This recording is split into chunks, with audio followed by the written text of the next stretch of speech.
Yang terlapor adalah Saudara Mu'annas Alaidit. Pada Senin 25 April 2022, pengacara Ade Armando Mu'annas Alaidit dilaporkan oleh Sekretaris Jenderal PAN Edi Suparno. Ia dilaporkan atas kasus dugaan pencemaran nama baik. Mu'annas Alaidit sebelumnya dikenal sebagai sosok yang sering melaporkan orang lain ke polisi atas berbagai kasus. Terkait laporan tersebut, Mu'annas mengaku tak mempermasalahkannya dan menyerahkan seluruh proses ke pihak kepolisian. Meski begitu, menurutnya laporan tersebut tidak logis. Terkait laporan pencemaran nama baik berhubungan dengan cuitan Sekjen PAN Edi Suparno tentang penegakan hukum yang dibalas dengan penghinaan oleh Mu'annas.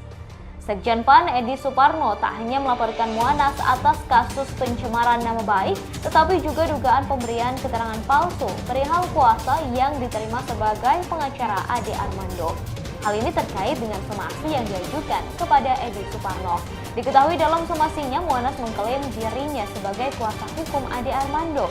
Namun berdasarkan data yang dihimpun, ternyata Ade Armando memberi surat kuasa kepada Mu'annas Alaidit sebagai kuasa hukum pada Senin 11 April 2022.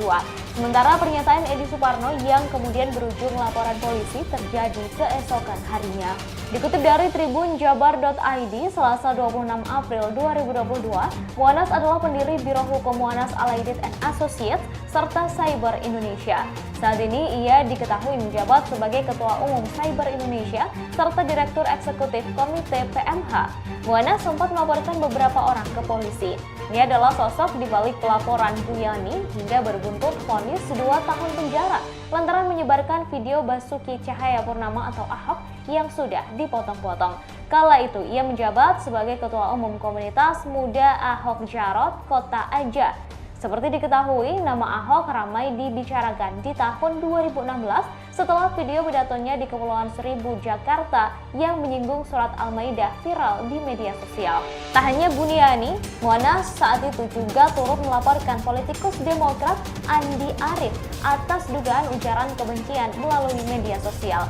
Sejumlah tokoh lainnya juga pernah dilaporkan oleh Mu'annas Alaidit. Ia pernah melaporkan John Ruh Ginting atas dugaan ujaran kebencian. Politisi Fahri Hamzah dan Fadlizon juga pernah dilaporkan terkait penyebaran hoax. Pada November 2018, ia melaporkan Bahar bin Smith ke Polda Metro Jaya lantaran dianggap telah menghina dan merendahkan Presiden Jokowi. Mu'annas mempermasalahkan kalimat ceramah Bahar saat berada di Palembang, Sumatera Selatan. Di tahun 2020, ia melaporkan musisi Erdian Aji Prihartanto alias Anji dan Hadi Pranoto terkait video mereka di kanal YouTube Dunia Manji.